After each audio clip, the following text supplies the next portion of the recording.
Hellblade Senua's Sacrifice is one of my favourite games of all time. Whilst I was reminiscing on the brilliance of Ninja Theory's incredible creation, and as E3 2019 draws closer, I couldn't help but wonder about a Hellblade 2. But, is a Hellblade sequel even on the cards? I'm Sykes and welcome to InstallationX, and today I will be talking about whether a sequel to Hellblade Senua's Sacrifice will ever happen. And we're doing it right now.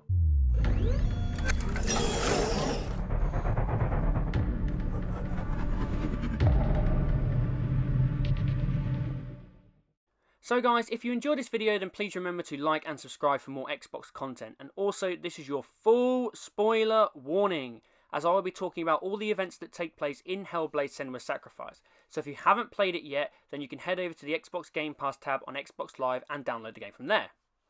Speaking of Game Pass, this was the way in which I first got my hands on Hellblade. One of the biggest surprises and quite frankly awesome moments of Microsoft's E3 conference was the announcement of 5 new studios that the gaming giant had acquired to their first party lineup. One of those, and in some people's opinion the most exciting, was that of Ninja Theory, the British developer based in Cambridge, who have recently created the critically acclaimed and award-winning Hellblade Senua's Sacrifice back in 2017, which picked up 5 British Academy Game Awards among many other awards from various groups and affiliations. But what makes Hellblade so unique, and why do I love the game so much? Well, Ninja Theory decided to take on a topic that can generate quite a stigma in the form of psychosis. The main protagonist, Senua, is a picked warrior who suffers from the mental condition. After taking time away from her home to go into the wilderness to try and find a way of dealing with her condition, and the many voices inside her head, she returns to find her home destroyed and her lover Dillian sacrificed as a blood eagle by a group of Northmen. This is where Ninja Theory begins to make the connections to Norse mythology, as Senua decides that she's going to take the severed head of Dillian with her on a journey to Helheim and to confront the goddess of death Hela, in the hope of bringing her lover back from the dead.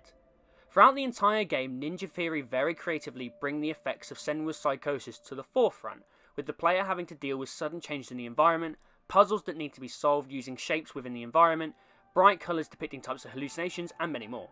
It was later revealed that Ninja Theory were actually assisted in the development process by not only university academics, but people who actually deal with the effects of psychosis in everyday life. And these were then created into different mechanics within the game. So I've explained why the game is so unique and interesting, but what does that tell us about a potential sequel?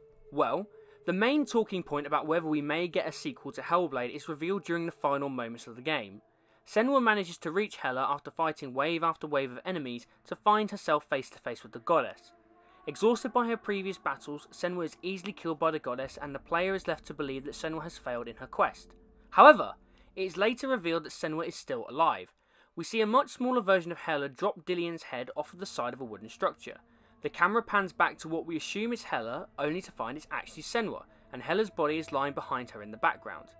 Senua seems to have come to the decision to finally let go of Dillian and come to terms with his death. Later it is clear that something has changed within Senua, as the voices inside her head, known as the Furies, have changed their tone and are now much softer spoken. During the game's final cutscene, Senua goes on to say the following. This is where my story once began. And so it has to end here. Because I cannot see further than this. Follow us. We have another story to tell. My friend. Go with her. So where does this leave us with what might come next for Senua's story? That's if there even is a next point at all. Well, it depends on how you interpret the final scenes of the game. It's clear that Senua has now learnt how to live with her psychosis side by side as part of her, instead of believing it is a darkness that she must fight against and rid herself of. This is symbolised by Hela's body in the background. The other vital question is whether any of the events that happened in the game were real or not. Whether it was a physical reality, like the physical reality we live in, or whether this was just a perceived reality in the mind of Senua. There are potential ways of exploring each scenario. The first being that in the reality of the game, we actually find out a massive twist about Senua's past right before the final battle against Hela's forces. If as the player you were able to collect all of the Norse glyphs that were spread out and hidden throughout the world, then Druth will appear. Druth was previously a slave of the Northmen and was also a mentor to Senua during her self-exile into the wilderness. Druth educates Senua, and therefore the player, whenever the player interacts with a glyph. Druth speaks about the tales and stories of Norse mythology as well as his own dealings with the Northmen. Druth reveals that Senua's clan was actually betrayed by her zealot father, which resulted in the death of her people and, importantly, her lover Dillion. This would be a really interesting route to take, as Senua, now having come to terms with her condition, may decide to take revenge against her father, the man who not only betrayed her tribe, was responsible for the death of her lover, but also abused her, and was responsible for her mother's death, burning at the stake no less. We'll have to wait and see whether Ninja Theory decide to take this route or a different route towards a Hellblade sequel, or whether they feel that Senua's story arc has been fully fulfilled within just the one game. With E3 2019 now only a week away and the fact that Hellblade was released back in 2017, we are likely to hear from Ninja Theory on what may be coming next for the studio during Microsoft's E3 conference. I can only hope that the teaser or graphic we see is of Senua and that we get to continue the story of this amazing character. Well guys, I hope you enjoyed the video. If you did, then please leave a like, subscribe, comment and share the video around to get the channel some recognition. Please make sure you follow me and the channel over on Twitter at installation_ix, capital I, capital X.